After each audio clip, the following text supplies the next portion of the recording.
Good evening, everybody, and welcome back to The Point Podcast. Thursday night, we're approaching the Super Wildcard weekend in the NFL. So he was such a hit the first time he was on. I thought I'd bring him back. My buddy from Ontario, Ben Murray. Ben, how you doing tonight? I'm doing well. Thanks for having me back on, Jug. Super wild card weekend is a great way to describe it, I think, because it's the first one we've had with the 6 games. Got three, a triple header each day, which is unreal. So I'm pretty pumped.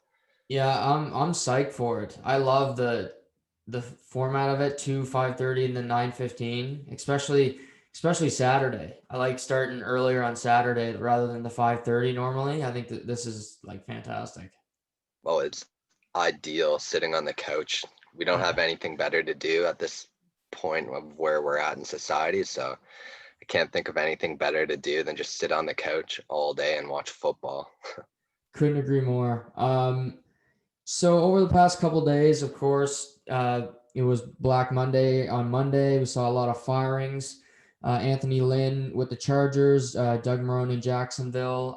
Atlanta fired Dan Quinn midseason. Obviously, Adam Gase was fired with the Jets. That was really Shocker. week one, but that was took this long. And then Houston and then Detroit as well. Of the teams I named, Ben, which job's the most appealing to you? Yeah, for me, if I was a head coach and I was looking at any of those teams, the one position I'm looking at, and I don't think it's going to be a shocker to anyone, but I'm looking at the quarterback position. And to me, there's two teams that really stand out above the rest, and that is the Chargers and Jacksonville. So obviously the Chargers, I think I'd put them at the top of my list. You have Justin Herbert, who's coming off historical rookie season there, probably the offensive rookie of the year, although I guess Jefferson will probably have a bit to say about that. But I think overall the Chargers are by far the best team. You look on defense, they have some weapons there with Joey Bosa, and Derwin James should be back and healthy next year. Yeah. So I think they have the best team by far. I think like they got hot down the stretch here randomly. And I think Anthony Lynn cost them a couple wins throughout the year too. So I think they're a lot better than what their record showed this year. So I think that would be the top team on my list. And then, like I said, Jacksonville, you're gonna have Trevor Boy stepping in there. So I think that would be exciting for a head coach to have one of the most hyped quarterbacks coming into the league in quite some time. And if you're Yeah. looking just like, oh, go ahead, sir, Jug. No, I agree with you. I have Chargers and then Jacksonville too. The thing with Jacksonville is if you're a coach and you're going there, this week the owner came out and said that he's going to have football control, which always concerns me when an owner says, "No, I think I'm going to handle football decisions," because it automatically brings me to Jerry Jones and just how that fucking fiasco. So like, but what Jacksonville has to do that Cincinnati didn't is protect Lawrence. Joe Burrow is getting hit, and then his knee blows out. Jacksonville needs to draw some O linemen just to make sure that they can protect their asset longer term. Yeah, 100%. They say the key to any rebuild is to always within the offensive line. So I just think back to some of those clips we had of Joe Burrow early in the year where it looked he may as well have not had an offensive line. The ball was Yeah, snapped and the defenders were in his face in like a second. So yeah, for sure, need to build that offensive line. And Houston's another intriguing one. You have Deshaun Watson obviously there, but mm, he hasn't been suspect the last couple of days. It sounds like he's not too happy there. So I don't know if that's a great situation to be joining there if you're a coach. yeah. Obviously, if you can keep him, I mean, Deshaun's top five, top seven best quarterbacks in the NFL. I mean, he can do it all. But yeah, it sounds like he wants out, and that team's kind of in flux because normally they'd have the third overall pick, but they traded it to Miami for Laramie Tunsil. So now they have the third pick. They only have one pick in the first three rounds. They're in a bit of a mess here. After going 12-4 and then going 4-12 this year, it's really incredible how far that organization has fallen here. No, it's tough sledding in Houston right now, and I'm not sure. It's not going to be a short fix, that's for sure. It seems like they're going to be in it for the long haul. So I don't really blame Deshaun Watson for wanting to get out of there. Yeah. What about the Jets? They got the second pick. They're gonna have to make a decision on Darnold. Their ownership's always questionable. The Jets have been, terrible for years. But would you want to take that job, or would you stay away from the Jets? It's intriguing because of the New York City factor. It's just kind of the bright lights, big city. If you're succeeding there, Hmm. like there's probably nothing better. But like we've seen in recent years, the franchise is a bit of a dumpster fire. I think that it's going to be a tough decision, whoever is hired there. If do you want to roll with Sam Darnold? And I don't even know if this will be the head coach's decision. It probably might be upper management, but or do you want to take who you think is the second best quarterback in the draft? So it'll be a tough decision. Uh, if I had to choose, I'd probably draft a quarterback and do something with Darnold, but I think it's a toss up for sure. Yeah, because I think he's got talent, but it's so hard to tell because Adam Gase just ruins everybody he goes with. Other than Peyton Manning, and it's kind of hard to ruin Peyton Manning. Like Peyton Manning's Peyton Manning, but he gets Ryan Tannehill. Ryan Tannehill looks like a bust. Looks like he's going to be out of the league. Ryan Tannehill's made the playoffs the last 2 years, and he's more than just a game manager quarterback. And I think Darnold still has more there, but maybe I think it might be better for him just as a player to get the hell out of New York and have a fresh start. I don't get the whole Adam Gase thing, why people still love him. Like I've heard rumors of him going to New England, doing something there. I've also heard rumors Yeah, of him going to Alabama to be the offensive coordinator. Like I wouldn't want that guy sniffing my quarterbacks based yeah, on his track record, but who knows? yeah. It seems like Saban always picks up these guys that are like wounded birds. Like when he got Steve Sarkis in there, he was in Atlanta and he was kind of a punching bag for a while, and now he's got the head coaching job at Texas. So it's funny how he can turn these losers into winners in quick fashion. I don't know how he does it either. Yeah, he's done it a couple times, I think, and usually they go back to being losers when they're gone. So Yeah. we'll see how Sarkeesian does there at Texas, but it'll be interesting to see. Yeah, so a lot of different jobs around. We mentioned Houston's kind of a disaster. I wouldn't want to touch the Detroit job with a 10-foot pole. That franchise is inept and doesn't know how to win. So, um, moving on to the Super Wildcard weekend. First game of the weekend, Colts at Bills. Colts got the 7 seed heading to Buffalo.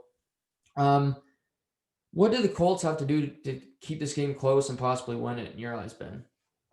I think this is an interesting game. To me, the Colts are a team that they're good on both offense and defense, but they're not really amazing at either. Right. So I think if they play their game, they can keep it close. That defense is going to have to get a couple stops, and I think the biggest thing will be their offense and can they score, because they're going to have to put up points to beat up Buffalo.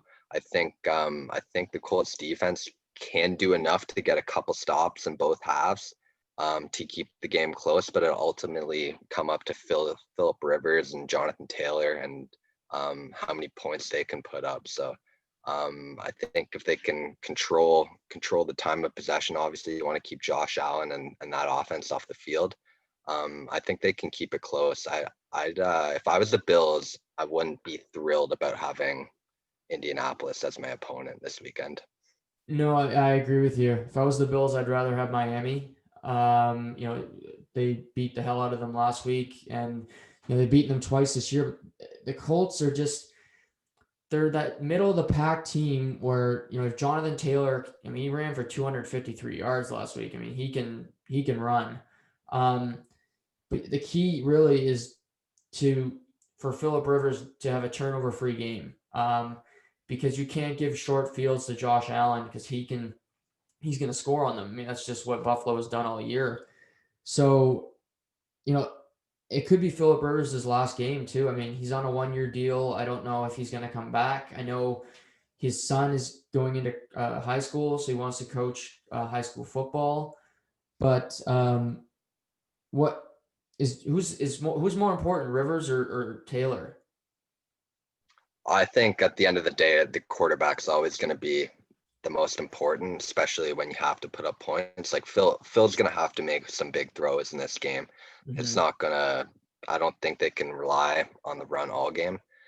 Probably hope it establish that run and open some play action passing. And I think it'll be huge for them to establish a lead too, because with Phil, Yes. you don't want him airing it out the whole game. You want to establish that running, but he'll still have to make some big throws and some key times, I think. Yeah, and I agree about getting the lead. If you go down, a score, even like 2 scores to Buffalo, I think you're done because then Phil basically has to throw every play. And at his age and the way he throws the ball, that's just a nightmare. I mean, he hasn't had a good spiral in years, so I can't imagine him trying to come back and beat up the Bills defense, which is no slouch in their own part. Like they got a pretty decent defense back there. So I think it's a tough matchup. I think this could be a big statement win for the Bills to start the playoffs, just as a kind of a reminder to Kansas City that they're there and they're coming down the line. I'm also very fascinated to see how Josh Allen does. We saw Mm-hmm. he clearly took a step during the regular season this year, like no denying that. He was phenomenal all year. But the playoffs, they're a different animal. And we saw him in the playoffs last year and he looked drunk out there on the field a couple times. So it'll be interesting to see if he can kind of I don't know, keep his emotions under check and not do anything stupid, not force anything. Yeah, no, great point on your part. Diggs and Cole Beasley have both been kind of banged up all week. They're not practicing, but that's kind of common for this time of year. I expect both of them will play. But yeah, Josh Allen's a hell of a lot of fun to watch. But yeah, he's intriguing because he's good in play action, but I think like he can, they don't run the ball that well. He can go back there and throw the ball 45 times in the regular season, but I don't know in the playoffs, Ben, if they can do it that way because if you do that, you're gonna get some 3 and outs because you can't convert every pass. It's just not realistic. Yeah, for sure. In the playoffs, there's no easy defenses, at least, unless you're Baltimore facing Tennessee, but we'll get there. Yeah, yeah, no, that's a good that's a good point there.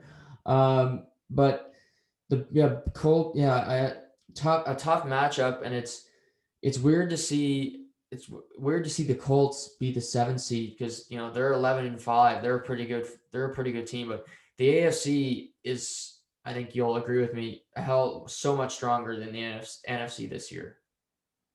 Oh, absolutely. So much stronger, but I think for that reason, I think the NFC might be a whole lot funner, to use that made up word, because you Right. don't really know what's gonna happen with all those. You got Chicago 8-8, Washington 7-9. Everything's wide open. Where the AFC. I'm gonna stick to my guns, and I still think it's gonna be Buffalo and Kansas City at the end of the day. Mhm. Um, but yeah, AFC, back to your original point, there is a lot stronger in my eyes too. Yeah, no, the NFC could be a lot of fun because even the division winners, like you said, pivoting to our next game of the day, Rams at Seattle. Seattle has been so inconsistent on offense this year. Russell Wilson really hasn't had a great season. He had a good 4 or 5 games. Then after that, it's been a struggle for him. It seems like every second week he's had a bad game. And Seattle, they're 12-4, so good for them. But they're a week 12-4. Yeah, no, for sure. And their defense, which was terrible when Russell was putting up those big numbers, has Mm-hmm. improved as of recently. But if you go and look into it, like they haven't really played any great quarterbacks other than Kyler Murray recently, like who they I'm trying to think, but I remember checking right before I came on and the names weren't great. So I don't think the defensive numbers that they've been putting up recently are for real. I think Mhm. Sean McVay will kind of draw something up. And a lot of it, of course, is Jared Goff's health. Can he throw the ball? And even when he's healthy at the best of times, sometimes it's still not great. But I think with an offensive mind like Sean McVay, they can take advantage of a weaker Seattle defense. Yeah, you mentioned Jared Goff. Obviously, had surgery on his thumb week in about 10 days ago. He didn't play this last weekend, but before coming on, I was thinking about it. I think that Walford starting might actually be a better thing for the Rams. He's not as good passing, but he brings a different dimension where he can run the ball, and that might I think you're gonna need to do that against Seattle just because their pass rush has really been effective in the back half of the season here. Yeah, it's interesting, and they don't. It's one of those things where they won't have as much game film to study and Mhm. all that sort of stuff, which is pretty big. But it still scares me starting him in a playoff game. I know, like if you look at the box score, his numbers were decent, but then you look at the scoreboard and they didn't put up any Oh points with yeah. him. So it kind of scares me a little bit just going in with you don't really know what you're gonna get, which you could argue the same with Goff though, honestly. So Yeah. pick your poison. Yeah, and this game I think is going to come down to the defenses. You mentioned, the Seattle picking up Dunlop right before the deadline. They obviously got Jamal Adams in the offseason, who's really been a superstar for them. You got the Rams with Aaron Donald. Leonard Floyd's having a great season. Jalen Ramsey, who's dominated DK Metcalf in their matchups this year. Um, what are you looking for matchup wise? What's intriguing you in this game?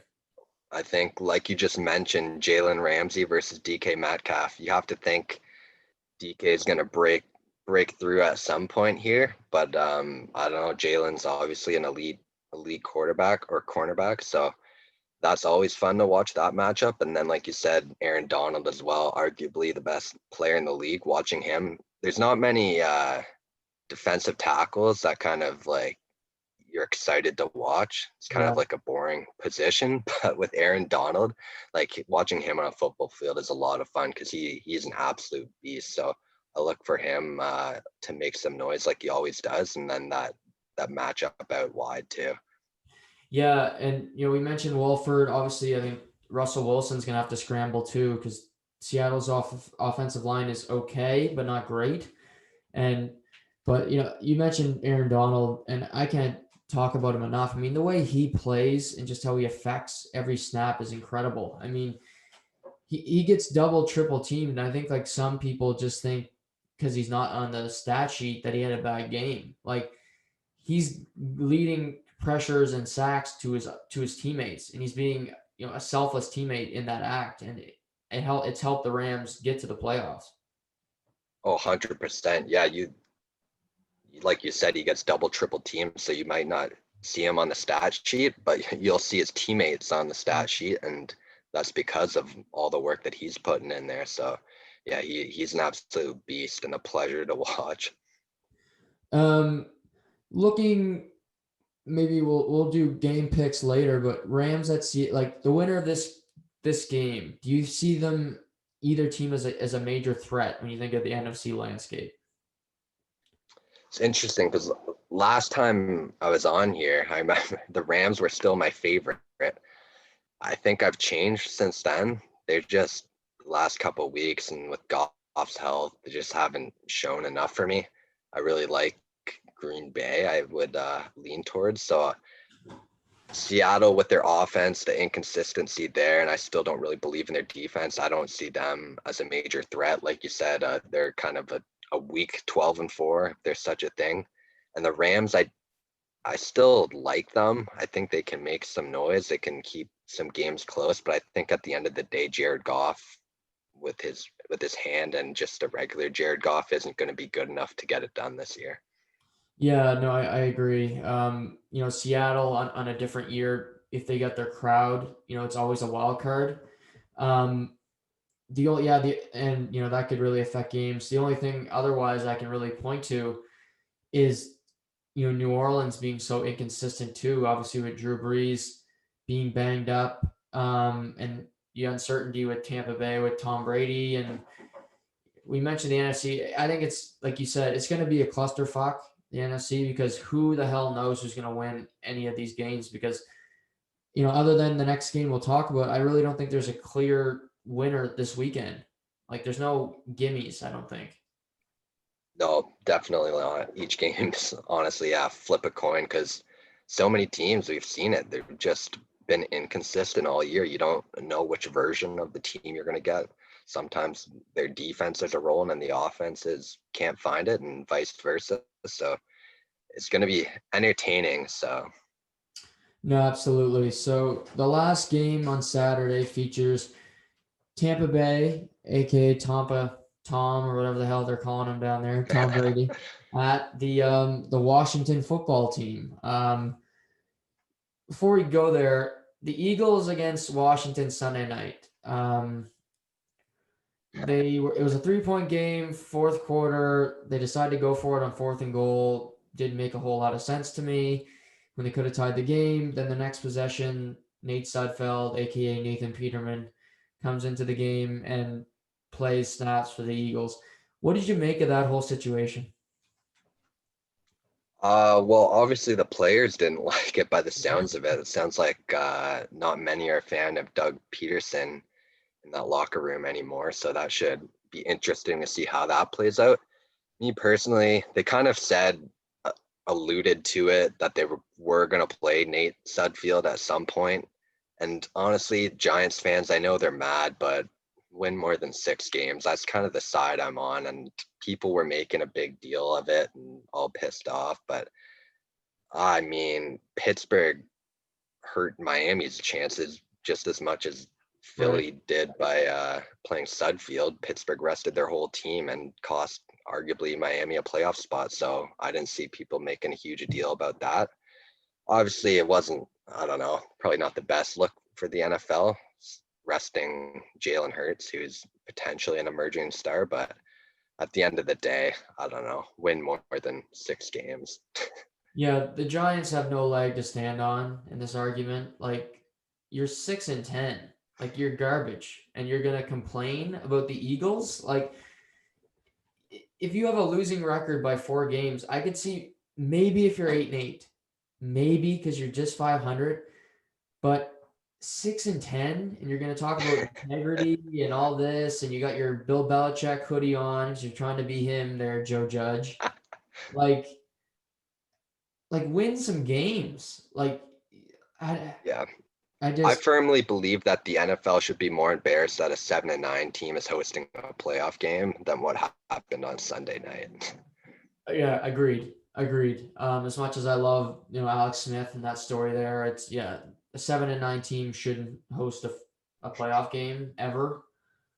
Any team with a losing record should make the playoffs, in my opinion. Like, that's just, and if you have to get rid of the whole division and they don't make it, do something else.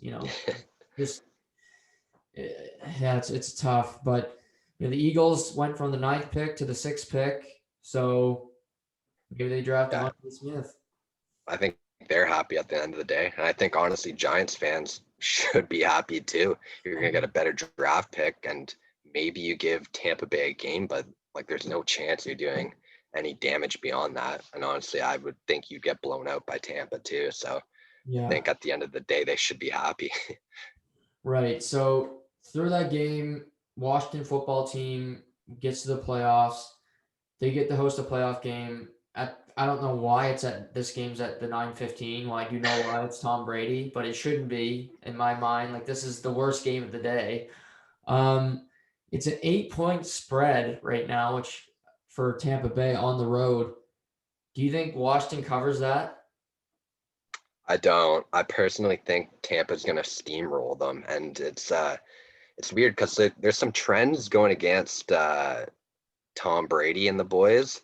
He is 0-3 against NFC East teams in the playoffs, which is something we don't have to talk about very Oh, it's long the there. Eagles. Yeah. But then there's the last two teams with losing records to host the playoff game, both won those games. I think it was Carolina and then Seattle. So There's some trends going against Tampa here, but I think at the end of the day they're going to steamroll Washington. And Washington, their front seven's unbelievable, but at the end of the day, I don't think their offense is going to put up more than 14 points, and they're going to have to if they want to beat Tampa Bay. Alex Smith is playing. He already plays on one leg, and now he's basically playing on no legs because his good leg is now hurt, and so they might have to play Henneke, which I you give me Henneke versus Tom Brady, like it seems like a pretty easy choice. So I don't see Washington scoring more than 14 points. I think Tampa Bay rolls them. Yeah, Alex Smith, he's 5-1 as a starter, which is just incredible. His comeback player of the century, for Alex Smith, 17 surgeries and everything. I give him a ton of credit, and he's an inspiration every time he gets on the field. But he can't throw more than 5-10 yards. I mean, you see every pass is a dump off. They got McKissick and they got Gibson, and that's basically who he throws to. He can't that back leg, and Tampa's got some dogs that can come after him, like Barrett, JPP, Sue, who might be the dirtiest player in the NFL. Like he Talk probably wants about to dirty put it the other dogs. Yeah. leg. Yeah, like they got no Devin White, but I agree with you. I could see Washington scoring like 10 points in this game, and if you're getting to if Tampa Bay scores on say their first two possessions, it's going to get ugly quick because they can't score. So their defense will just tire out from 3-and-outs to 3-and-out, and then eventually Tom Brady can run up the score.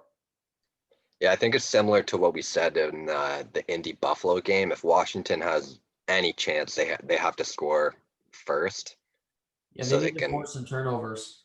Yeah, yeah, 100%. Which that defense can do. Like we said, that front seven is unbelievable, and Chase Young is he was calling for Tom Brady, so be careful what you ask for, Chase. But yeah, I don't see Washington keeping this one close. No, I like Chase Young saying that. I like the bravado from the kid, but you need to back it up. So if they somehow won this game, he could. He's shooting a shot there. If he gets 2.5 sacks and they beat Tom Brady somehow, I don't know how the line's 8. I think it should be 2 touchdowns. Myself, I agree with you. I don't even think it. I think 8's really low. I think if you're betting, hammer the Bucks in this game. But when you look at the Bucks in the NFC on your power rankings, where are they? I'd probably have the Bucks number 2. It's so tough in the NFC. I'd probably put them 2 behind Green Bay because you just look at that roster, and I know you keep waiting for them to put together that like complete performance, and we've seen like glimpses of it. Last week they played real well, but now Mike Evans' health is questionable. But still, like you just look at that talent, it's like they're so good on paper, and you just feel like they're eventually going to put it all together. And I think like if they play a perfect game, I don't see anybody beating them, honestly. But Yeah, again, they got to no, play that perfect game. yeah, I'm right with you.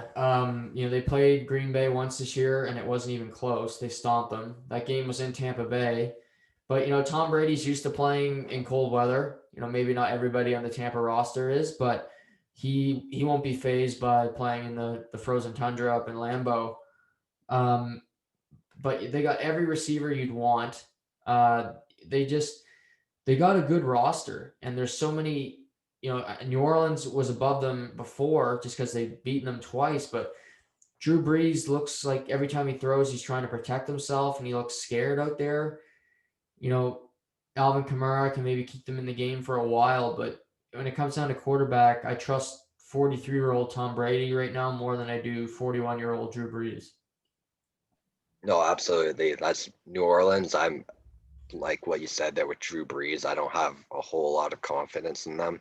He can dump it off to Kamara all day long, which works for a long time. But at the end of the day, I think he'll have to make some key throws down the field, and then I just don't have confidence that Drew Brees can still do that.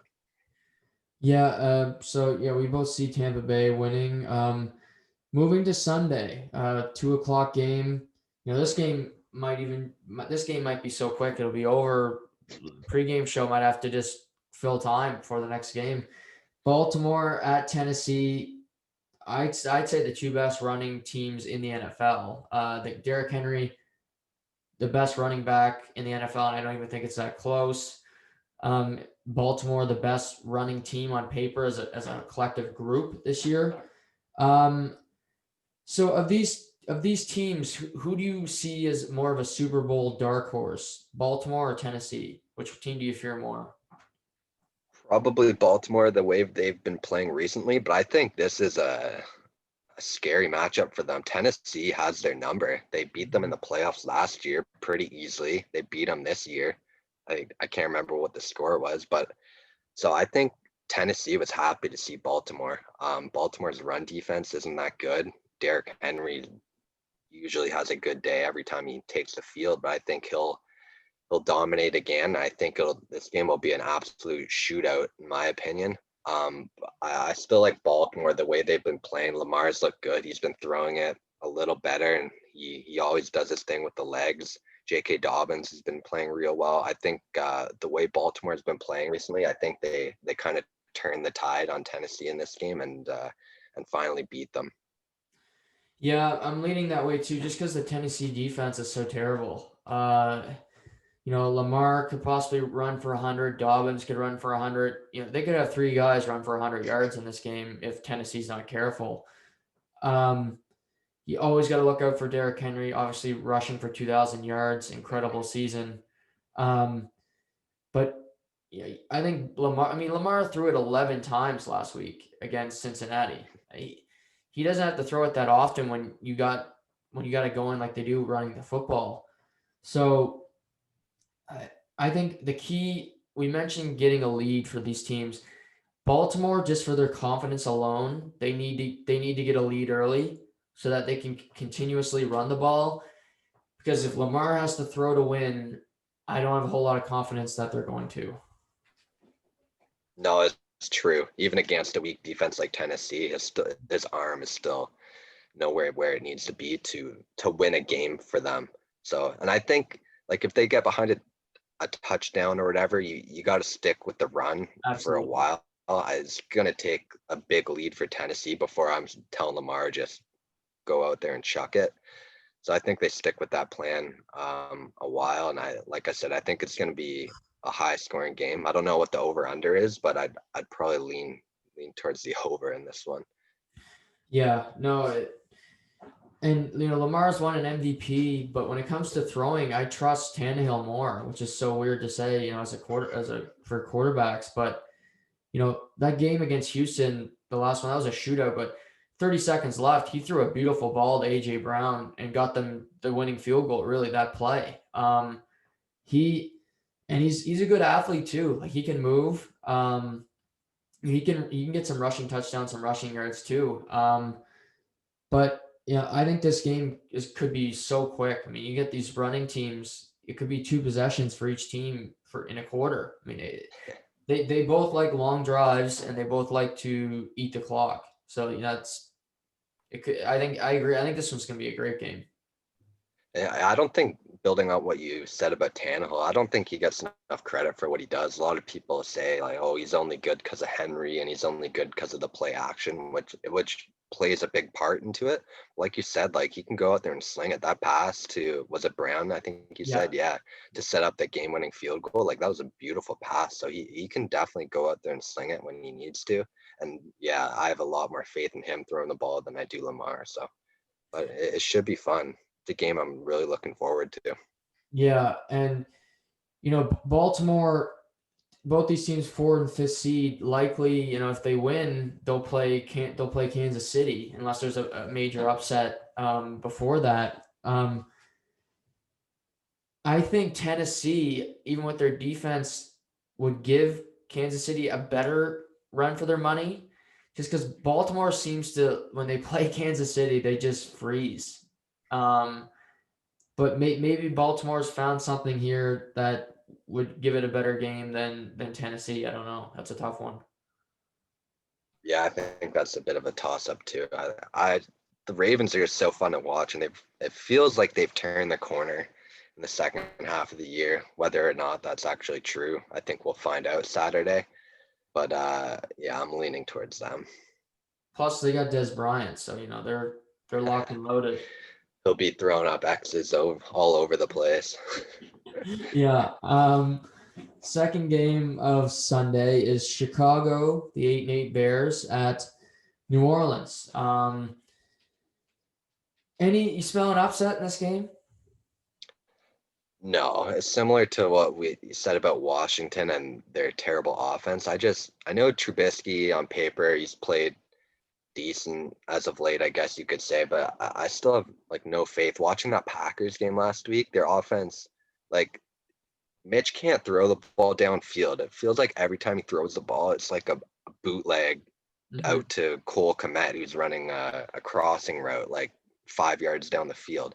Like I feel like I never saw Mitch throw a ball more than 10 yards. So I just don't think that's going to be a winning formula. David Montgomery has looked really good as of recently, but I don't have faith in Mitch to go out there and throw the ball downfield, which you're going to have to do at some point. You can't get away with just doing bootlegs out wide every single passing play, which it feels like they do.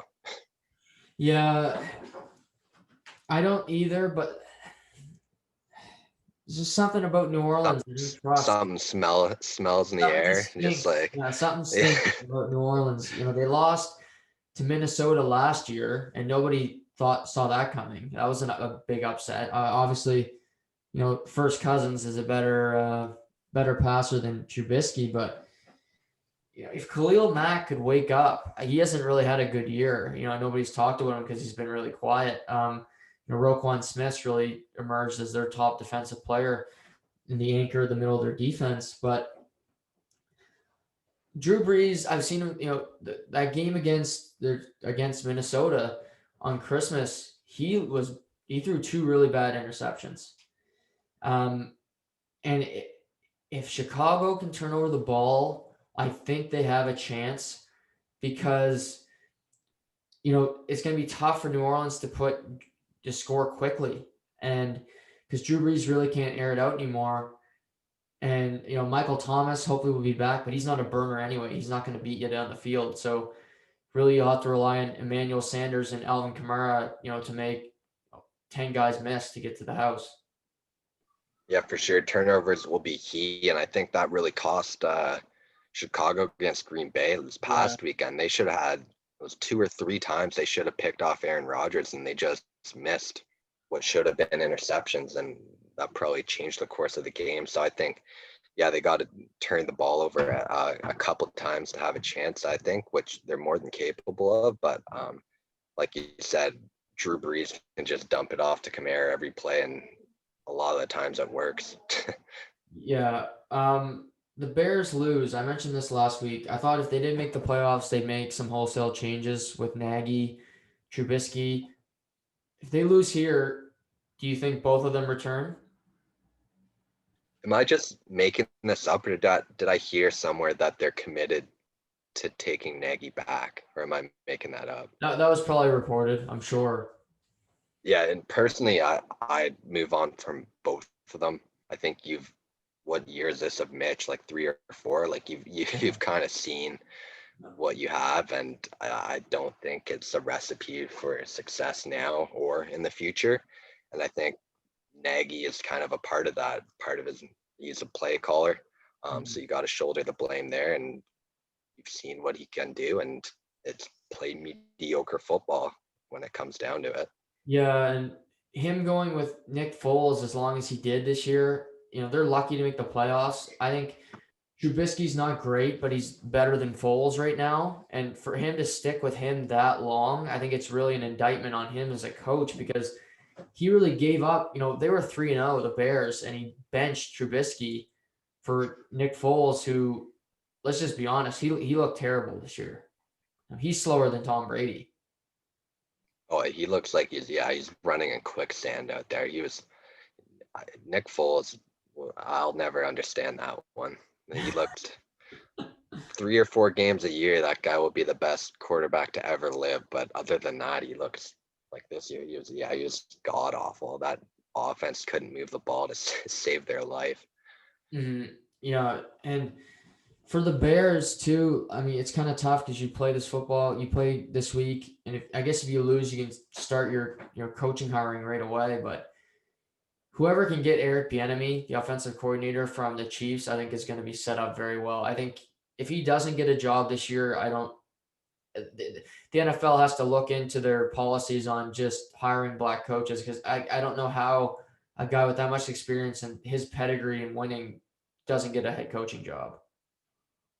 Oh, absolutely. Like what he's done with that offense is Kansas City. Like you can't take that away. That's phenomenal. And I was surprised he didn't get a job last year, honestly. Mhm. Now, I'm not sure if that was like a personal choice on his part, but yeah, like you said, if he doesn't get a job this year, I'd be shocked. Yeah. So you never know. Maybe smelling up. It's New Orleans. They got a little stink in Louisiana. I don't know. Maybe it's the What's Superdome. the spread on this one? Do you have I the think it's like 6.5. see? Yeah, that might be take Chicago against the spread. That'd be Probably get some I guess plus money there. Yeah. Maybe. Uh, Finish out the weekend. The Cleveland Browns. Haven't made the playoffs since '02. Finally make the playoffs. I was happy for them. I have no, seeing the Dog Pound fans get to rejoice. It's good. They've had enough suffering. Then you get to about Monday, and we hear that they're all pro left guard Joel Batonio. He's been there 8 years, been through the 1-15, 0-16 seasons. Just a good old boy. And head coach Kevin Stefanski have COVID, and they're gonna miss the game. When you heard that, what was your initial reaction? Oh, I was like, this is the most Cleveland thing ever. Like they just can't have anything good down in Cleveland. Like I felt so bad. They finally make the playoffs, like you said, and they couldn't even enjoy it for like more than a day before hearing they're one of their best players and their coach is out with COVID. So poor Cleveland, poor Cleveland. That was my reaction. Yeah, it's just yeah, you're right. It's so Cleveland, and Stefanski's really had a great year. He's helped Baker rebound. Their run game has been great. I think he's ran the offense quite well, and it really could cost them here because they're playing Pittsburgh, who they've had limited success against. They haven't, they've lost 17 straight at Pittsburgh, but 17. I didn't know it's that yeah, bad. seven. I saw Jeez. that today. 17 in a row. It's been a while since they've won in Pittsburgh, but Pittsburgh's they're no juggernaut this year. I thought before the game, they could be had here, but does this change for you? Do you see Pittsburgh now winning the game? Yeah, I see Pittsburgh winning. We saw like they just played and Cleveland could barely sneak by Pittsburgh's B team. Now I know they're missing a bunch of players and whatnot, but they'll be missing a bunch of players and their head Mhm. coach this week. So I don't really see a whole lot changing other than Pittsburgh is now going to have their whole team back in the lineup, which I think I don't see them going too far in the playoffs, but I see them getting past the Browns here. Yeah, I do too now. I thought first the Browns could maybe get them, but Ben, they made the right call resting him for a week. He had his great game against the Colts, let him have that momentum come into the playoffs here. He's another guy, an '04 draft pick. It could be his last playoff. Who knows? He's contemplated retirement for it seems like a decade now. So who knows when he'll finally say, I'm done. I've had enough hits. Um, but what are the for you the Browns? What to win this game? What do they got to do? Uh, their defense got to keep Big Ben in check, which we've seen is more than possible this year. That offense in Pittsburgh has shown at times they can be quite effective, but recently, other than a couple weeks ago, they looked dreadful. So I think that Browns defense, Myles Garrett, going to have a big game, get after Big Ben, put some pressure on him, make him force throws that he doesn't want to make, and because Pittsburgh, their run game is almost non-existent. So I Mhm. think if you can get Big Ben pressured, get him on the move a little bit, he doesn't want to do that at all. Then I think they can find some success and get a couple quick 3 and outs, maybe win the special teams battle, get some good field position, I think that'll be the recipe for Cleveland. Yeah, I think for Cleveland, I mentioned they've lost 17 in a row there, and it's a new team, but it still lives inside you that you've lost that many, just the franchise. They need to get a lead early, especially, Stefanski not being on the sideline and not having him call the plays. They need to get a lead early so that they can continue running the ball, because I like Baker as a quarterback, but I don't want him throwing 40, 45 times a game because you're not going to win. So him having the ability to go to Nick Chubb, go to Kareem Hunt for the whole game. If they can keep the run game going the whole day, I think they can stay alive, and maybe it'll still be a game in the fourth quarter. I think another key, this will be easier said than done, I think, do not leave it up to a Cody Parkey field goal, because we've seen that movie before and it doesn't end well, and I don't want Browns fans suffering any more than they need to. So you're gonna win. Make sure it's in Baker's hands, and you don't want Cody Parkey kicking that game-winning field goal. Isn't it just incredible how bad field goal kicking has been the past 2-3 years? It's so weird. Yeah, I wish I could explain it, but who knows? Like, I don't know like in college, I don't know if they just don't teach them, because field goal kicking is really bad in college too. I mean, it's pretty Oh, horrible. you see some kicks in college, you're like, I could have done better than that. Like that was brutal, but Yeah, they yeah, line up for it's weird. a 33 yarder and they shank it 10 yards right. You're just like, Also, yeah, like extra points in college like aren't a gimme for a lot of kickers, mhm. and they're kicking from the 2 yard line too. So it's wild. Yeah, it Yeah, is interesting that it seems to have gone quite downhill in the past years. But then you have like kickers like Justin Tucker who never misses. So no, it's if you get a kicker, sign them. Pay them yeah, what they yeah. want because they're invaluable. No, it's so true. But and saying that, I don't think you can justify drafting a kicker, because I don't Right. think you know what you're going to get until like a couple years into the NFL. Because we've seen recently, was it Aguayo? It was Tampa Bay that drafted Aguayo like Yeah, fairly early second for a round. kicker, and didn't work out very well. So they're kind of like goalies in hockey. Like you find them, you got to keep them, but a lot of the times they kind of develop late, and yeah. Yeah, so we'll go over game picks just to reiterate everything. So first, Colts, Bills. You got the Bills moving on. Yeah, I got the Bills, but I think that one will be closer than people think. Yeah, agreed. I think that'll be a game in the fourth quarter where the Colts still have a chance, but the Bills are they're good. Yeah, I agree. They're right there with Kansas City. I think. And there will be fans in the stadium, right? From Yeah, I Buffalo. think So close to Bills Mafia will be 6,000. 6,000. I They'll think so. probably still be electric. I'm sure none of those fans will have voices by the end of that one. No, and there'll be not a beer left in the stadium. Yeah, they'll Um, drink enough beer for the full stadium for sure. Rams at Seattle. I'm gonna go with the Rams. I have to do it. I said on the pod a couple weeks ago, I love the Rams, so I got to stick with my word there. I think the Rams pull it off.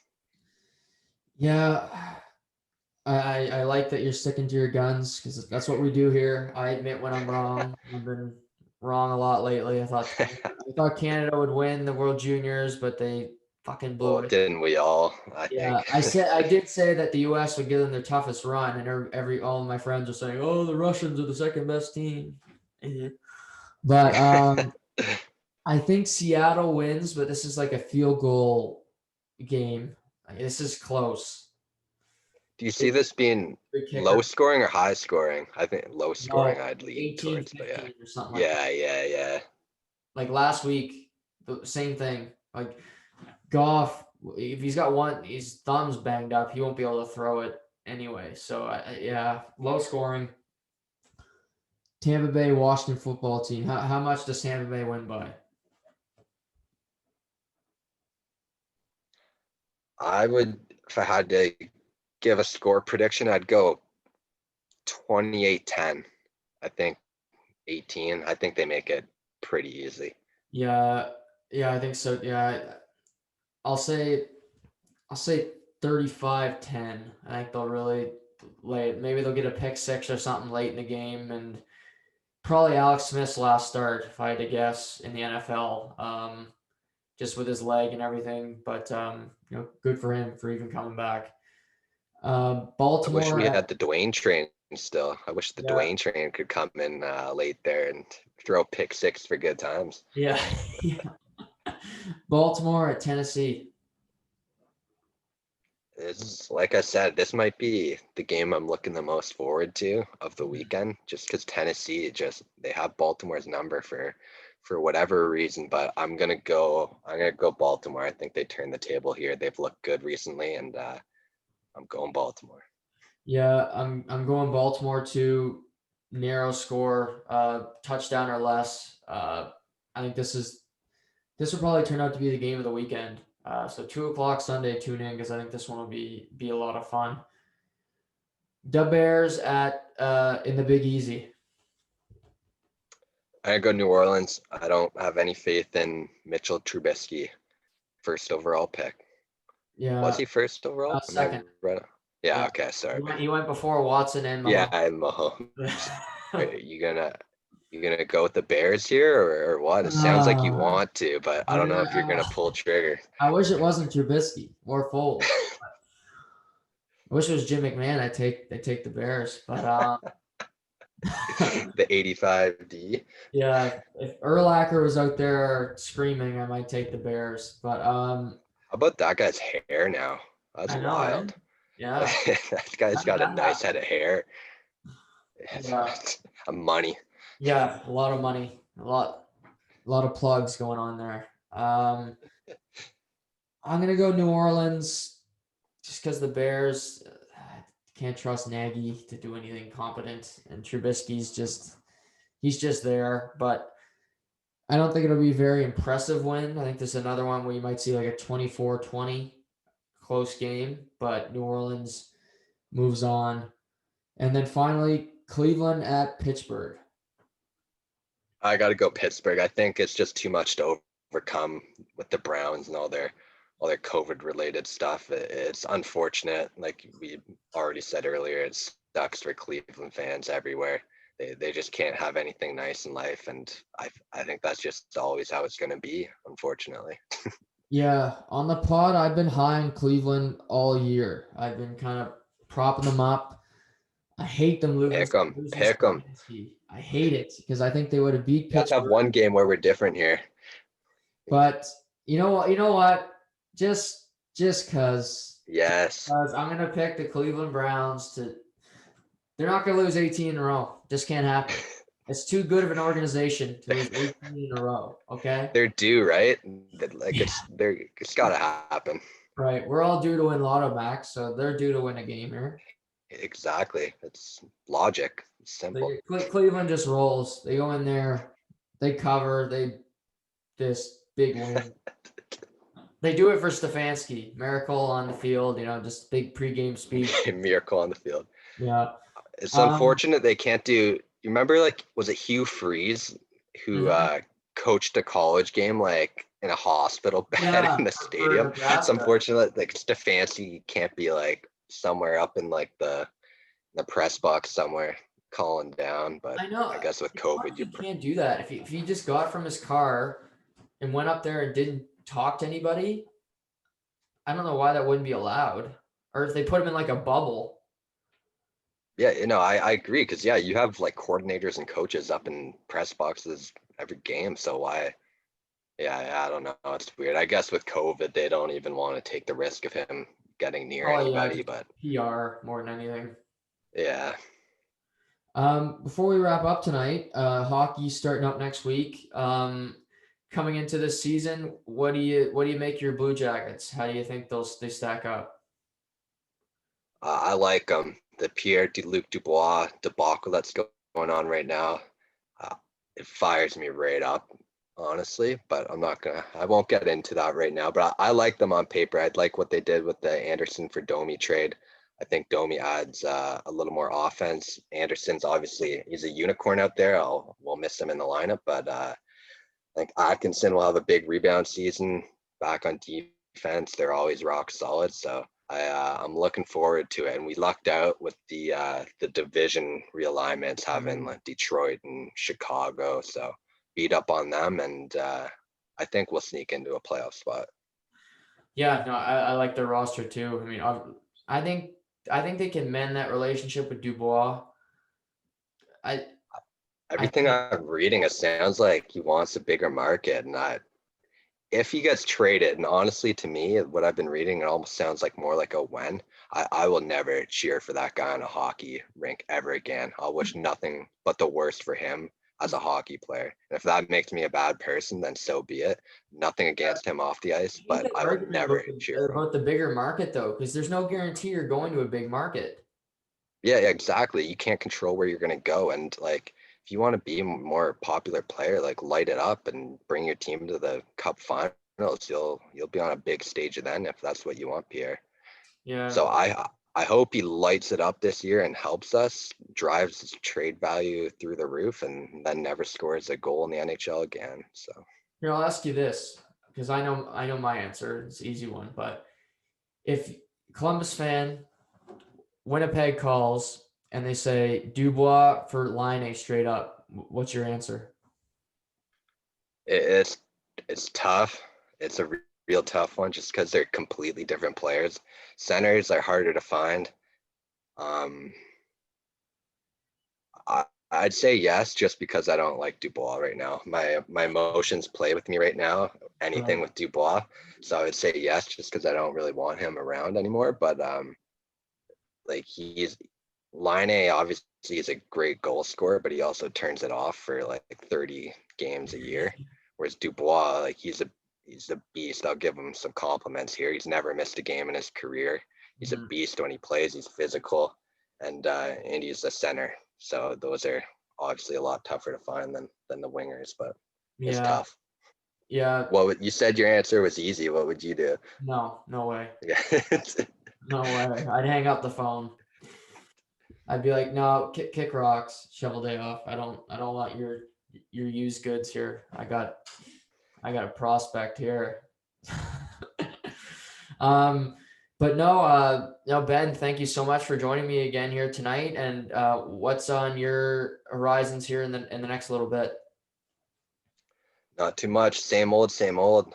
Can't really do much right now. So a lot of football, and I'm pumped for the for hockey to be starting up. It's gonna be weird. It feels like it's been so long. I know the bubble actually didn't end too long ago, but yeah, I'm looking forward to that. It should be fun. No, absolutely. We'll have to have you back on again. But like I said, thank you so much for joining me, and we'll talk soon. Absolutely. Sounds good, Jug.